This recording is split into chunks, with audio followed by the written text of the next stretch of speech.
Now, let's talk about one of the great questions that I'm always asked every single time I go to teach Judo-Gatame. Should I cross my feet or not? You will often hear people say, never cross your feet. You will often hear other people say, it's good to cross your feet. Intelligent people, highly respected people, both say the same thing. And the obvious question here is, who's right, who's wrong? My answer to this is simple. There's times when I believe it is useful to cross your feet. If you look at the evidence, there have been people who, at World Championship level, completely broke opponents' arms with crossed feet, and people who completely broke their opponent's arms with uncrossed feet. That should tell you right from the start, both of them are pretty damn effective. Here's my general spiel. As a general rule, in bottom position, I don't like crossing my feet. I'm not going to say it's 100% wrong to cross your feet, but as a general rule, I prefer open feet in bottom position. When I'm in top position, crossed feet can be a useful addition to your game, but it does change the game a little bit. You have to act a little differently with your legs when you cross your feet. Okay, we've got an opponent down on the floor. When I have dead symmetrical legs, this is good for breaking, but it's not so good for control. As a general rule, when we go to control people, I like to see my athletes work with asymmetrical legs, where my legs kink just in like so. Okay, I have two choices when I go asymmetrical. I can have knees pointing towards my opponent's hips, or I can have knees pointing towards my opponent's head. Okay, in both cases, my legs are now asymmetrical, and both of these I favor a lot. Okay, as a default, I normally go in this direction for reasons that will become obvious in a few minutes.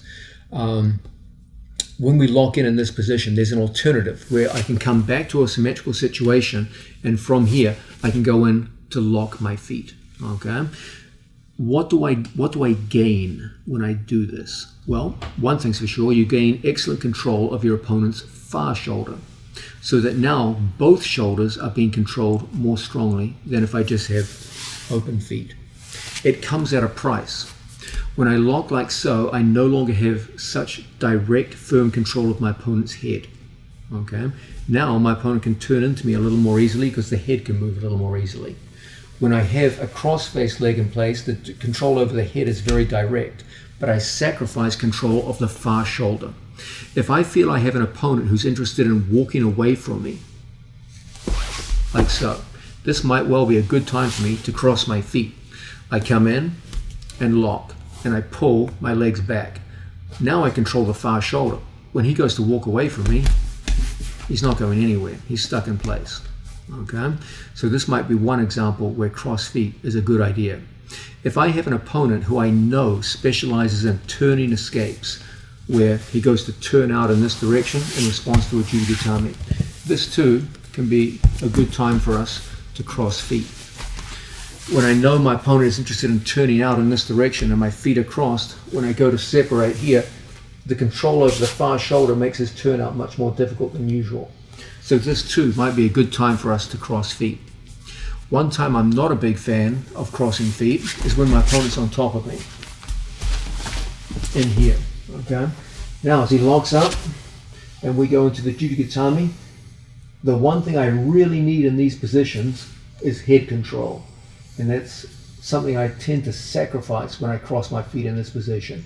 There still is a kind of control of the head through my knee, but it's not as effective as situations where my feet are open and I can put my opponent down. Okay? So as a general rule, I tend to favor open feet when we're in bottom position, and I will often make use of crossed feet when we're on top of our opponent in a seated situation like so, okay, depending upon what I see with my opponent. There's no hard or fast rule to the question, is it right or wrong to cross my feet? I don't go with the crowd who says it's always wrong. Okay, first of all, there's a mountain of evidence to show highly effective arm breaks with crossed feet.